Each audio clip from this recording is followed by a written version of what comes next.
सम्माननीय सभामुख महोदय, सम्माननीय अध्यक्ष महोदय, अब म कृषि, वन, पर्यटन, उद्योग, वाणिज्य लगायतका उत्पादन क्षेत्रका कार्यक्रम तथा विनियोजन प्रस्तुत गर्ने अनुमति चाहन्छु।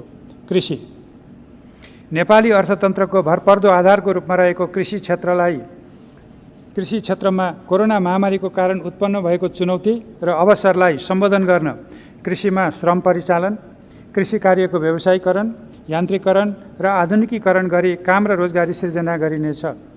कृषि क्रान्तितर्फ उन्मुख हुन कृषि भूमिको अधिकतम उपयोग गर्दै बालीको सम्भावनाको आधारमा सहकारी, सामुदायिक तथा निजी फर्म मार्फत ठूलो परिमाणमा उत्पादन गर्न प्रोत्साहित गरिनेछ। यसका लागि सिँचाइ, मल, बिउ, पुँजी, प्रविधि र बजार सुनिश्चित गरिनेछ। कृषि उत्पादनमा मुलुकलाई आत्मनिर्भर गराउँदै खाद्य सुरक्षा र सम्प्रभुता कायम गर्दै लगिनेछ। आगामी वर्ष दूध, तरकारी र मासुजन्य वस्तुको उत्पादनमा आत्मनिर्भर हुने गरी लक्षित कार्यक्रम सञ्चालन गरिनेछ। पोषक र औषधीय गुण भएका उच्च मूल्यका कृषि वस्तु उत्पादन र चैते धान तथा वसन्ते मकै खेतीलाई प्रोत्साहित गरिनेछ।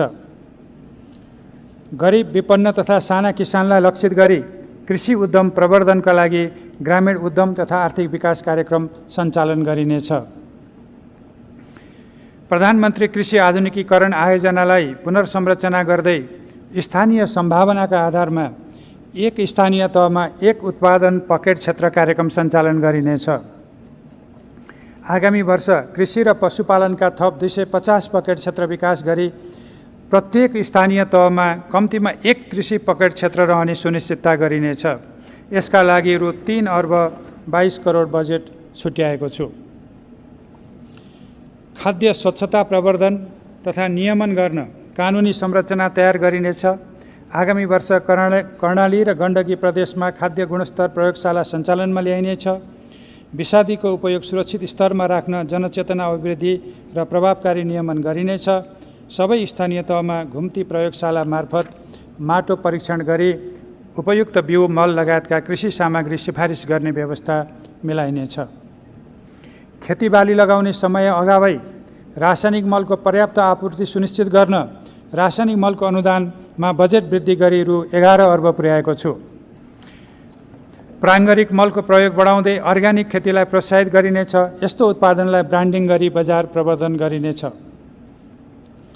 किसानलाई गुणस्तरीय र उन्नत जातको बिउ उपलब्ध गराउन बालीको उन्नत जात विकास गर्दै बिउको गुणस्तर परीक्षणलाई विस्तार गरी इजाजत प्राप्त विक्रेताबाट उन्नत बिउ खरिद गर्ने किसानलाई नगद फिर्ता गर्ने व्यवस्था मिलाइएको छ। कृषि उपजको बजारीकरण गर्न सबै स्थानीय तहमा बजार पूर्वाधार निर्माण गरिनेछ। काठमाडौँको चोभारमा निर्माणाधीन फलफुल तथा हाट बजार सञ्चालनमा ल्याइनेछ। सबै प्रदेशमा 78 कृषि थोक बजार निर्माणका लागि स्थानीय तहलाई वित्तीय हस्तान्तरण गर्न तथा प्रदेश स्तरीय कृषि उपजको हब मार्केट स्थापना गर्न बजेटको व्यवस्था गरेको छु। कृषि जमिनमा कृषकको पहुँच विस्तार गर्न करार खेती, चक्लाबन्दी र सामूहिक सहकारी खेतीलाई प्रोत्साहित गरिनेछ। कृषि उपजको समर्थन मूल्य तोकी खरिद गर्ने व्यवस्था मिलाइनेछ। आगामी वर्षदेखि स्थानीय तह, सहकारी सङ्घ संस्था एवं भूमि ब्याङ्क मार्फत हुने भूमि खेती र सामूहिक खेती गर्ने समूहलाई मात्र शीत भण्डार निर्माणमा अनुदान दिइने व्यवस्था मिलाएको छु। खाद्य सुरक्षा तथा आपूर्ति व्यवस्थापनलाई सुदृढ तुल्याउन र कृषि उपजको मूल्य सुनिश्चितता दिन 200 खाद्य भण्डारण केन्द्र स्थापना गर्न स्थानीय तहलाई रु 1 अर्ब वित्तीय हस्तान्तरणको व्यवस्था गरेको छु। यस्ता केन्द्र मार्फत समर्थन मूल्य तोकिएका कृषि उपज खरिद गर्ने र एक तहको प्रशोधन गरी बिक्री गर्न तथा सहकारी र निजी क्षेत्रमा हाल सञ्चालनमा रहेका खाद्य गोदामको मर्मसम्भार गरी खाद्यान्न सञ्चय गर्न खाद्यान्न ब्याङ्कको अवधारणा कार्यान्वयन गर्ने व्यवस्था मिलाएको छु। सबै स्थानीय तहमा कम्तीमा एक कृषि र एक पशु सेवा प्राविधिकको व्यवस्था मिलाउन रु 50 करोडको व्यवस्था गरेको छु। कृषि क्याम्पसमा स्नातक अध्ययनरत विद्यार्थीलाई इन्टर्नसिप गराउने तथा विभिन्न प्राविधिक शिक्षालयमा अध्ययनरत विद्यार्थीलाई पढाइसँगै आय आर्जन गर्ने व्यवस्था मिलाएको छु। कृषि, बाली तथा पशुपक्षी बिमाको दायरा विस्तार गरी जोखिम न्यूनीकरण गर्न बिमा प्रिमियम अनुदान रकममा वृद्धि गरिएको छ।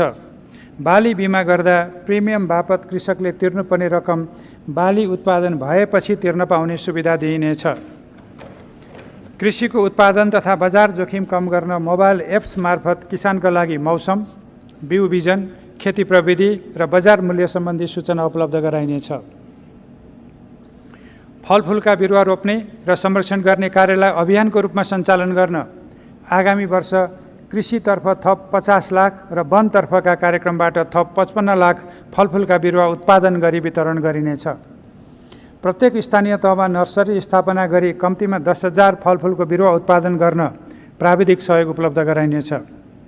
उपयोगविहीन सार्वजनिक जग्गा, सडक र राजमार्गका किनारा र नदी उकासबाट प्राप्त हुने जमिनमा अभियानको रूपमा फलफुल र अन्य उपयुक्त खेती गर्न निजी, सहकारी र सामुदायिक सङ्घ-संस्थालाई प्रोत्साहित गरिनेछ। सहकारी सङ्घ-संस्था मार्फत कपास, रेशम, ऊन र अन्य धागोजन्य उत्पादन एवं प्रशोधनका लागि अनुदानको व्यवस्था गरेको छु। उखु उत्पादक किसानलाई उत्पादन परिमाणका आधारमा प्रदान गरिने अनुदानलाई निरन्तरता दिन रु 95 करोड विनियोजन गरेको छु।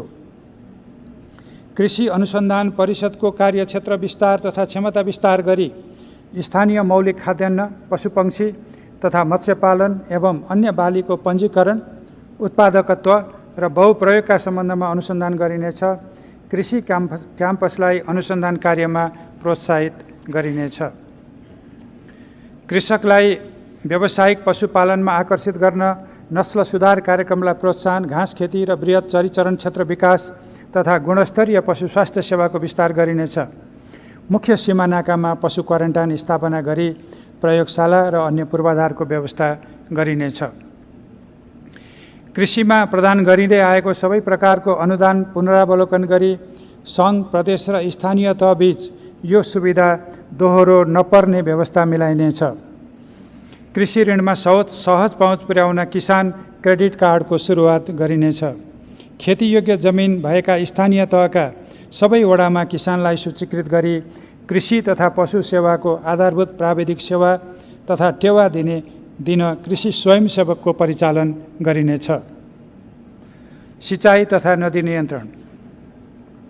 कृषियोग्य जमिनमा तत्काल सिँचाइ सुविधा पुर्याई कृषि उत्पादन वृद्धि गर्न साना मजौला सिँचाइ आयोजना निर्माणलाई मैले जोड दिएको छु।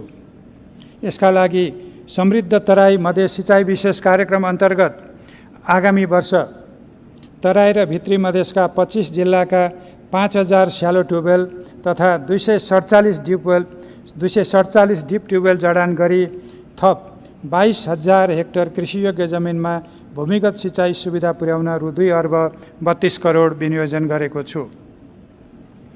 राष्ट्रिय गौरवको सिँचाइ आयोजना रानी जमरा, कुलरिया लगायत सिक्टा, भेरी बबई डाइभर्सन, बबई प्रगन्ना तथा बड्कापथ, बागमती, पालुङटार, बृहतदाङ उपत्यका लगायतका सिँचाइ आयोजनाको कार्यान्वयन गरिनेछ।